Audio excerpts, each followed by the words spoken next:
আসসালামু আলাইকুম। কেমন আছেন সবাই? আমি অনেক দিন পরে ভিডিও বানাচ্ছি, অনেক দিন পরে ভিডিওতে ভয়েস দিচ্ছি। তো অনেক দিন আমি কাজ করিনি ইউটিউবের জন্য, ভিডিওর জন্য।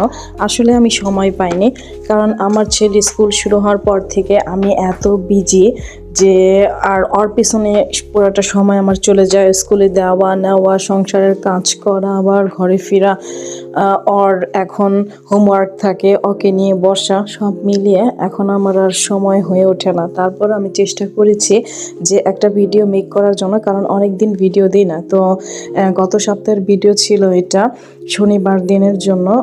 তো আমি বিরিয়ানি রান্না করছিলাম, সেই ভিডিওটা আমি একটু নিয়ে নিয়েছি আপনাদের সাথে শেয়ার করার জন্য। আমি বিরিয়ানির জন্য নিয়ে নিয়েছি ধনিয়া, জিরা, তারপরে গরম মশলা, একটু মরিচের গুঁড়া, লবণ, এলাচ, দারচিনি, তেজপাতা। তো এটা দিয়ে আমি শক্ত মুরগির বিরিয়ানি রান্না করব। এটা শক্ত মুরগি বলতে আপনারা কি বুঝেন জানি না, দেশের যে লেয়ার মুরগিটা আছে শক্তটা, সেটা এখানে পাওয়া যায়, ওই মুরগির বিরিয়ানিটা করব। তো নরম মুরগির বিরিয়ানিটা আমাদের খুব একটা ভালো লাগে না, সেজন্য শক্ত মুরগি ছিল, শক্ত মুরগির বিরিয়ানিটা করে নিয়েছি। কারণ প্রত্যেক সপ্তাহে দেখা যায় কোনো না কোনো কিছুর বিরিয়ানি, পোলাও বা খিচুড়ি হতেই থাকে। তো যখনই বিরিয়ানি রান্না করি তখন হয়তো গরু বা খাসির বিরিয়ানি রান্না করি, সেজন্য আজকে মুরগিরটা রান্না করলাম। তো এখানে একদিন আমি কাচ্চি করেছিলাম, সেই কাচ্চির মশলাটা এখানে ছিল বেশি, ওইটা আমি ফ্রিজে রেখে দিয়েছিলাম, ডিপে বের করে নিয়েছি। তারপর এটা মোটামুটি পানি ছেড়ে নর্মাল হয়ে গিয়েছে।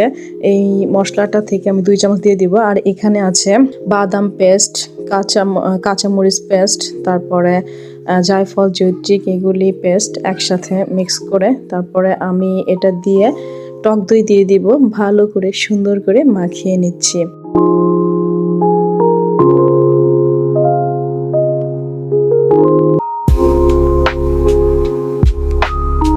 এভাবে সুন্দর করে আলতো আলতো করে মাখিয়ে নিব।